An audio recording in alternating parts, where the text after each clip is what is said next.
Yun namang pong disenyong... Sabi mo, wala sa budget, isusingit pa lang sa budget, pero ang priority would be the condominium.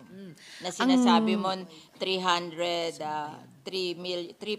million units by 2028. Yun ang question ko sa DSUD, bakit pinaprioritize yung middle class when your mandate is to help the poor and the homeless?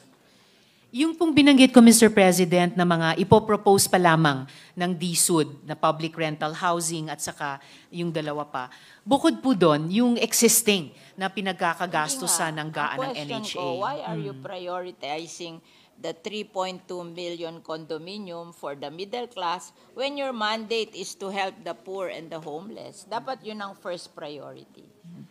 In fact, that is our problem in Las Piñas, that yung inyong condominium na pinopropose, it's not for the poor and the homeless, it's for the middle class. So why are we providing houses for the middle class? They can buy from others because they can afford it. Our priority should be the poor and the homeless. Kasi sa amin, sa Las Piñas, maraming poor and homeless na informal settler. That should be the priority, how to give them houses.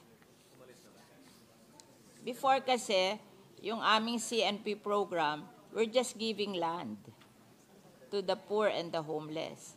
And they will try to save money to build their homes, better homes in the future. And ang amortization lang nun, 500 pesos a month. So they can afford it. The poor and the homeless, they can afford it. Even the tricycle driver and the mga nagtitinda sa palengke. But now, they are prioritizing condominium. Ang condominium, ang mahal. It's for the middle class. It's not for the poor.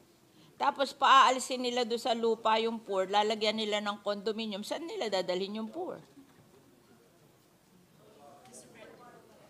That's our experience in Las Piñas. So I'm telling the Secretary what is our experience in Las Piñas. Yes, Mr. President. Nakikinig mabuti ang Secretary sa inputs ng ating mga colleagues sa bawat locality natin. Kasi lahat yan, pag pinagsama-sama, really give us the national situation sa housing na sinusubukang tugunan ng department. I think what the department is trying to do, Mr. President, good gentlewoman, ay